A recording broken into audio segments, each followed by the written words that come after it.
help you? Okay.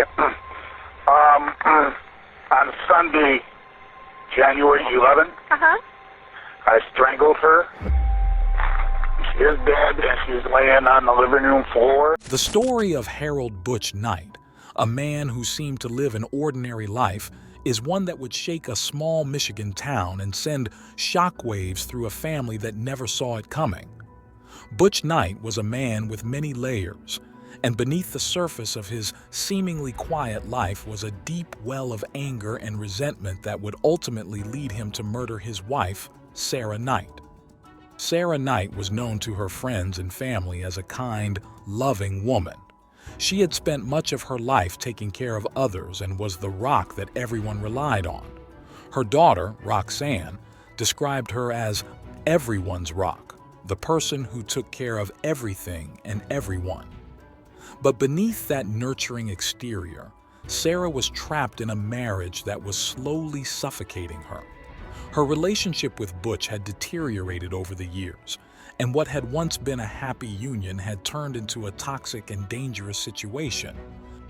Butch Knight, on the other hand, was a man of many contradictions. At 6'4" and over 250 pounds, he was an imposing figure. He had a background that included a stint in the Navy, a career as a truck driver, and various skills in woodworking and computers. He was described as a jack of all trades, a man who could do just about anything with his hands. But behind that facade of a capable and hard-working man was someone who had become increasingly unhinged. The cracks in their marriage had become more apparent in the years leading up to Sara's death.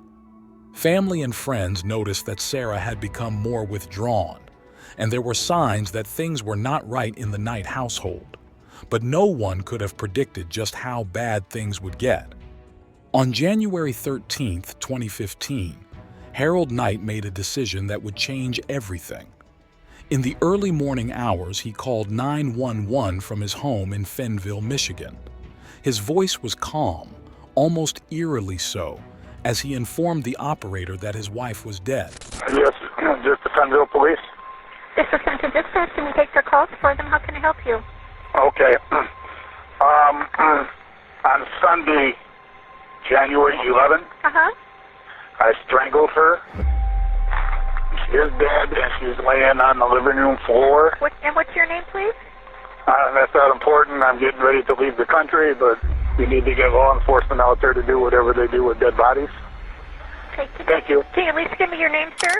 He didn't offer much information, just a brief and chilling statement. She's dead. Then, without waiting for a response, he hung up the phone. When police arrived at the Knight home, they found Sara's lifeless body in the bed. She had been strangled. There were no signs of a struggle, no evidence that anyone else had been in the house. Butch was gone. It was clear that he had meticulously planned his escape. The authorities immediately launched a manhunt for Butch Knight, but they were already at a disadvantage. Butch had a head start, and by the time they began searching for him, he had already made his way across state lines. His car was found abandoned near the Canadian border in Maine, a state where the Knights had once lived. It seemed that Butch had vanished into thin air.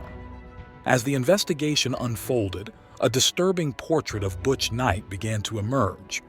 He had left behind a 4-page letter that offered cryptic clues about his actions and his state of mind.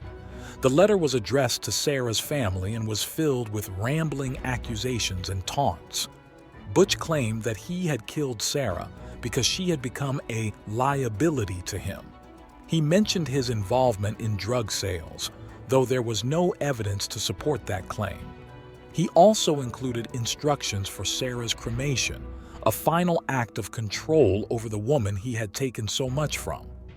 In the letter, Butch seemed to revel in his newfound freedom, declaring that he was free as a bird, and taunting the authorities with statements like, "They're not smart enough to catch me.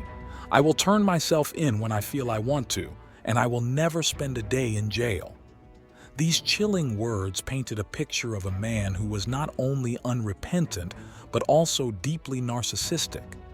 He believed that he was untouchable, that he could outsmart the police and live the rest of his life on the run.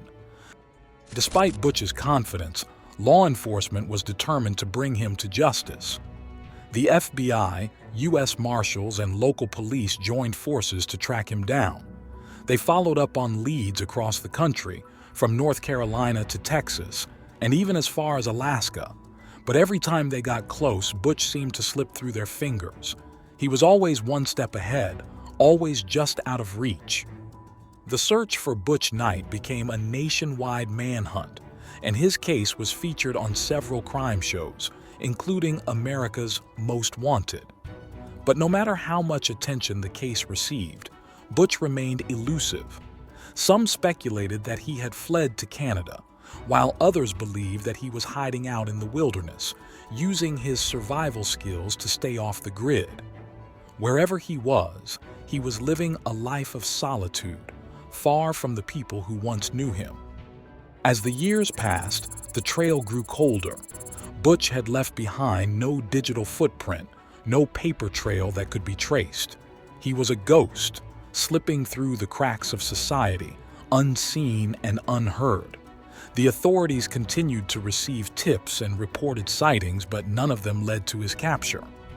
For Sara's family, the pain of losing her was compounded by the fact that her killer was still out there, living his life while they struggled to move on with theirs. Her daughter, Roxanne, channeled her grief into action, raising reward money and creating t-shirts that read, "No evil goes unpunished. Justice for Sara." She was determined to keep her mother's memory alive and to ensure that Butch Knight would one day be held accountable for his actions. The case took a strange turn in 2016 when Butch sent another letter to Sara's mother.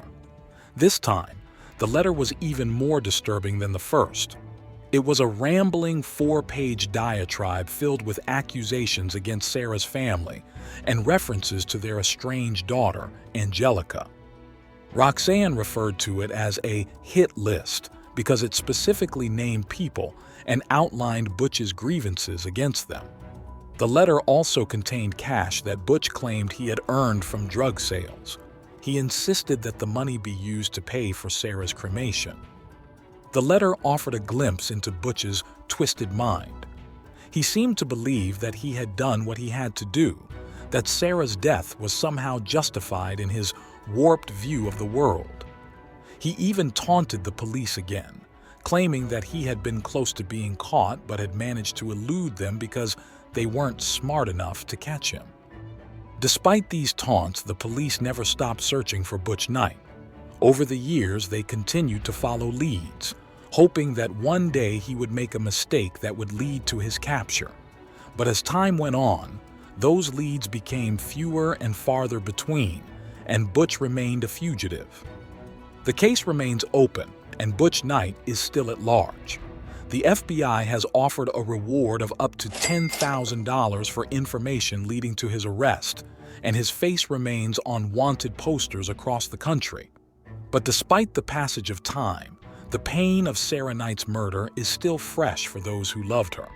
Her family continues to grieve, their lives forever changed by the actions of a man who took so much from them. For now, Butch Knight remains a ghost, a man who seemingly disappeared into thin air after committing the ultimate betrayal. But his story is far from over. The authorities believe that it will only take one misstep for Butch to be found, and they are determined to bring him back to Michigan to face justice for the murder of Sara Knight.